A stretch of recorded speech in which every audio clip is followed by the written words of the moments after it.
Bismillahirrahmanirrahim. Welcome. This is Biochemistry 2 course code Chem 342. Today we are having lecture 27 and today we will talk on the topic of vitamins D. This is your teacher Dr. Naeem Khan, Chemistry Department, CUST. Outlines of today's lecture include chemistry of vitamin D. We will talk about the chemistry of vitamin D. Then we will elaborate metabolism of vitamin D, how vitamin D forms are formed and how they are interconverted. Then we will highlight the important sources in plants and animals of vitamin D, and we will go towards the human requirements of vitamin D. And at the end, we will highlight the important functions known for vitamin D. To have a start, chemistry of vitamin D.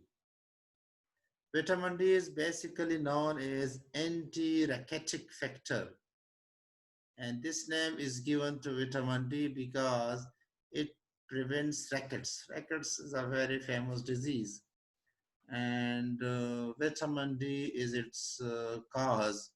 Whenever someone is vitamin D deficient, so it may lead to ricket disease. And if you include vitamin D in the diet, the ricket disease is cured. So because of its effect on rickets, that it prevents rickets, so vitamin D is known as anti-ricket factor. Next is vitamin D is also known as sunshine vector vitamin. Why? Because it's a provitamin form, and that is the provitamin form is D2. And this provitamin form D2 is basically present in the human skin. Uh, that provitamin form in the human skin is converted to D2 vitamin by sunlight. UV light is present in the sunlight, so as this provitamin form is converted to active form D2 by sunlight, so that's why this vitamin is also known as sunshine vitamin. There are about 10 different compounds, and these compounds have anti-rachitic properties known for vitamin D. So there are different forms of vitamin D, but the most common forms are D2, D3, D4, D5, etc. Important thing is D1 is not used. It starts from D2. Why? This because the D1 was at the start applied for the first crystalline material obtained, but later on it was found that it is not a compound, it was a mixture. So that's why that this term is not in use these days. The important forms are the vitamin D2, which chemically known as argocalciferol, and vitamin D3, which is cholecalciferol. They are the important forms. And D2 and D3 have the same degree of activity for human. We know that in case of vitamin A, vitamin A3 was having 40% potency of vitamin A1. But here, the activity of vitamin D2 and D3 are almost the same. This is the structure of vitamin D2, argocalciferol. And if we look to the structure of vitamin D3, cholecalciferol, what is the difference? The difference can be noted here. Here we have methyl group, but with the D2, but in D3 we have no such group. Similarly, here we have unsaturation, but this unsaturation cannot be seen here. So this methyl group in unsaturation brings differences from vitamin D2 to D3. D4, which is known as 22 dihydro uh, ergocalciferol. It is actually ergocalciferol but 22 dihydro. This unsaturation is removed. And similarly, we have instead of methyl, we have ethyl group here. So this is the difference between the D2, D3, and D4. We have double bond methyl group here, no methyl group, and no double bond here. We have no double bond, and also we have ethyl group. And D5, which is cytocalciferol. Here we have methyl group like D2, but unsaturation is not available. So these are the four forms of vitamin D. We remember there are about 10 compounds which are known to have vitamin D activity, but D2 and D3 are the most common form, and also D4, D5 are available.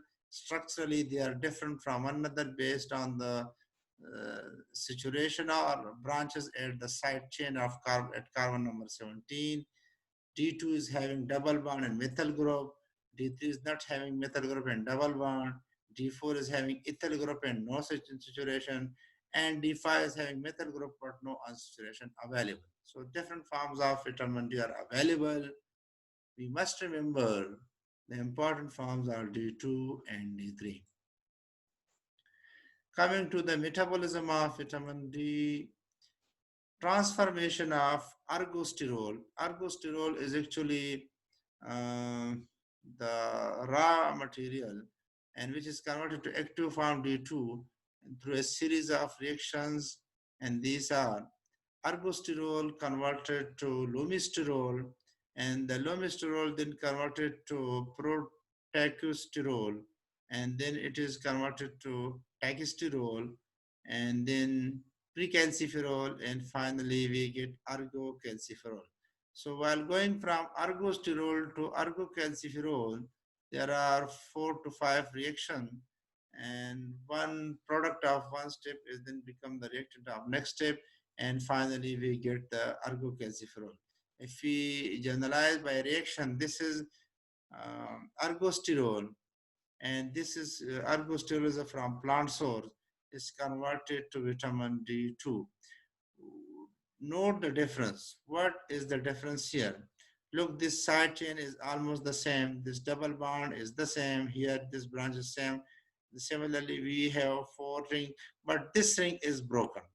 This rupturing of ring, the B chain ring is broken, and here double bond is established. So the light, UV light from sun usually rupture this bond, and we convert ergosterol to vitamin D2. This can be traced in the GLGN fundamentals of biochemistry. Similarly, cholecalciferol, which is produced from 7-dehydrocholesterol, this is the one of the dehydrated form of cholesterol through a series of reactions as follows. Cholecalciferol is actually uh, vitamin D3, and this cholecalciferol is produced from 7-dehydrocholesterol, and first 7-dehydrocholesterol is converted to lomisterol, then to tachysterol, then to precalciferol, and finally cholecalciferol. Similarly, by reaction, this is dehydrocholesterol. Remember, this is the structure of cholesterol. The only difference is at carbon number 7 here we have double bond, and this double bond make the difference. And if we expose this to sunlight in the human skin, in the earlier slide we mentioned that in the human skin, when it is exposed to light, the UV light actually rupture this bond, and we get another vitamin, that is vitamin D3.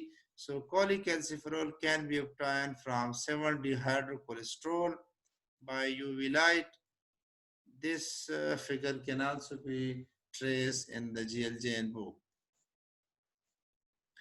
Coming to the sources of vitamin D. The best natural sources of vitamin D are the liver oils, of many fishes, but especially cod liver and halibut, they are very important.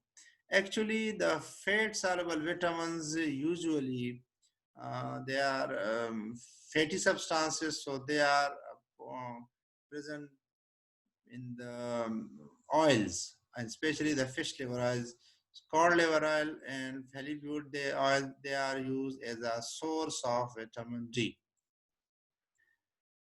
The flesh of oily fishes such as sardines, salmon, and herring, these their flesh are excellent sources of vitamin D. Coming, the other sources are the egg yolks.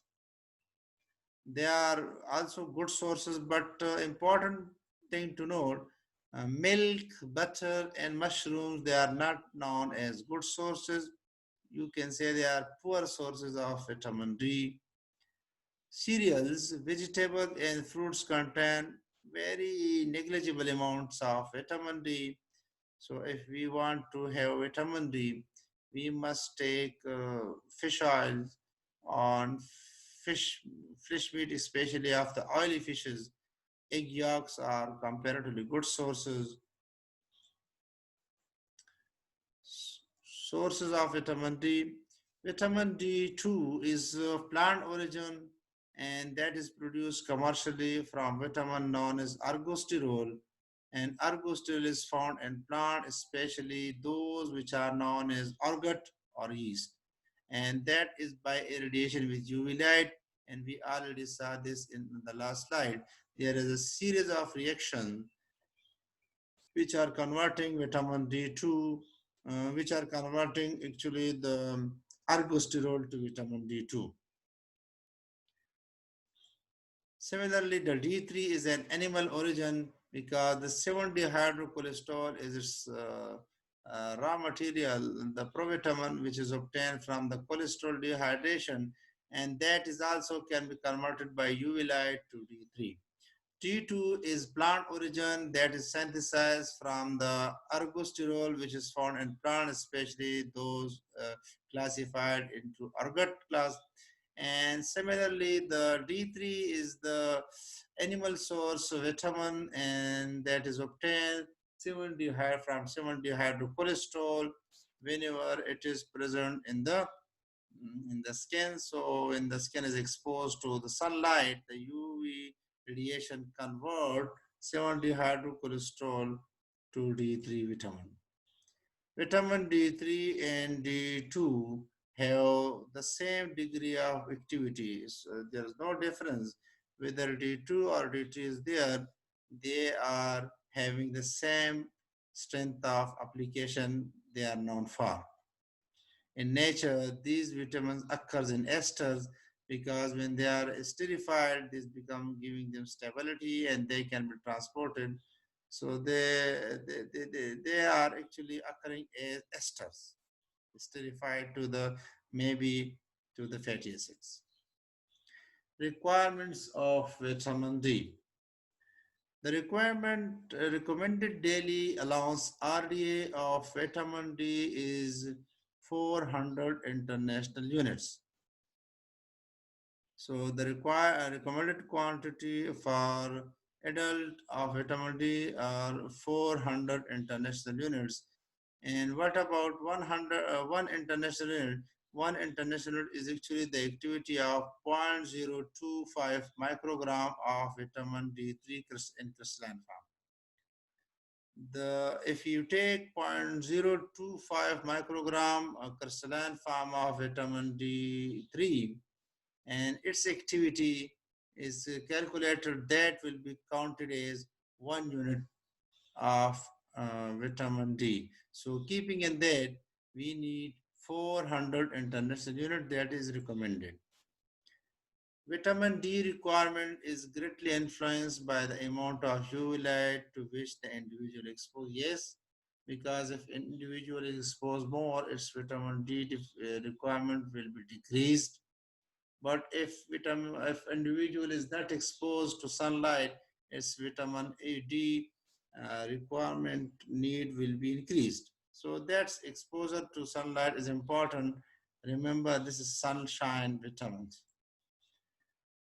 Usually, it is believed that if a person is taking half an hour direct sunlight each day, then it is sufficient to generate the minimal daily requirement of vitamin D, because usually in our body the cholesterol is there and 7 cholesterol is also available as a raw material for the vitamin formation by sunlight, but that's required sufficient sunlight, and 30 minutes exposure to direct sunlight is considered to be enough for the conversion of 7 cholesterol to cholesterol, or even ergosterol if we take by food to cholesterol, and that is enough. So 30 minutes exposure to sunlight is enough, and if we are having 30 minutes exposure and we take ergosterol in the food, and also we have 70 cholesterol in our food, then the required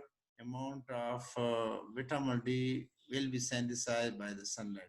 So we are requiring recommended diet allowance is 400, and one international unit is 0.025 gram microgram activity of vitamin D3.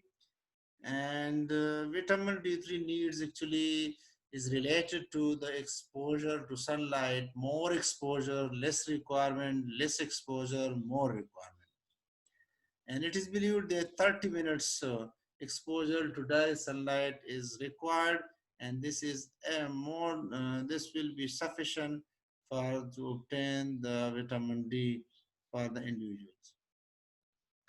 Similarly, deficiency of vitamin D causes a disease which is known as rickets in childhood, and in adult it is called osteomalacia, which is also known as adult rickets, a very famous disease in the history.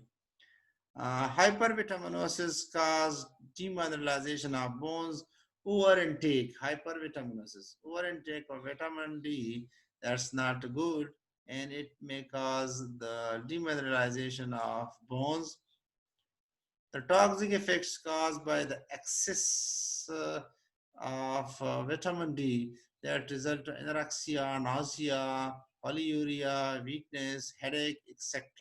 These are the medical conditions which may be because of the over intake of vitamin D. These include anorexia, nausea, polyuria, weakness, and headache. These symptoms may be because of the vitamin D toxic effects. Toxicity is due to the diminished excretion of this vitamin rather than in storage in the liver. It is noted from the medical point of view that toxicity to vitamin D results because of the uh, diminished excretion, because of when its excretion stops, and this is not because of the storage in the liver. What are the important functions of vitamin D? Vitamin D has a role in the calcium metabolism. This is very much important because calcium it reabsorbs, and that is required for the bone development. If we are not having enough calcium, ricket disease will develop. So this vitamin D is important for the calcium metabolism. How? When blood levels of calcium decreases, there is a hormone called parathyroid hormone that is released, and this hormone, parathyroid hormone, promote the hydroxylation of 25 hydroxyvitamin D, and so we get 125 dihydroxyvitamin D. We are elaborating the role of vitamin D in the calcium metabolism. We said that when calcium level in the body decreases, parathyroid hormones activate conversion of the hydroxylation of the 25 hydroxyvitamin D. So now we are having 1 and 25. Two hydroxy group, one at position number 1, one at position number 25.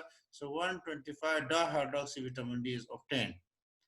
Then both parathyroid hormone and 125 dihydroxyvitamin D metabolize the calcium from bone and enhance absorption of calcium from intestine and kidneys. So this active form then catalyze the increase the absorption of calcium from intestine and kidneys, and that's also mobilize the calcium from bone. Vitamin D in its active form also has the capacity to modify cellular function, cellular activity, cell differentiation, and cell proliferation, and therefore they have many roles in physiology and health. Vitamin D is in addition to the helping metabolism of calcium, it has known have several activity in the cellular activity, cellular capacity of in the cellular activity, making differentiation of cells, cell proliferation, and we can say that because of these activities in the cells differentiation proliferation, we may say that it has important role in the physiology and maintaining good health of the individual. Vitamin D receptors can be found in different tissues.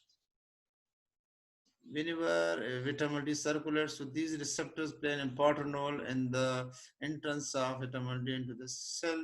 So different tissues are reported to have receptors for vitamin D, and these include immune system, also brain, heart, pancreas, and intestine. These receptors of vitamin D are in these tissues. For what purpose? The purpose is this explains that there is definitely a role of vitamin D in these tissues. So vitamin D receptors are available in different tissues, and these receptors presence in these tissues actually elaborate that vitamin D is important for these tissues. Vitamin D is believed to have association in a wide variety of conditions, and vitamin D is required for type 1 and type 2 diabetes. Also, it is important for the multiple sclerosis, schizophrenia, and cancers.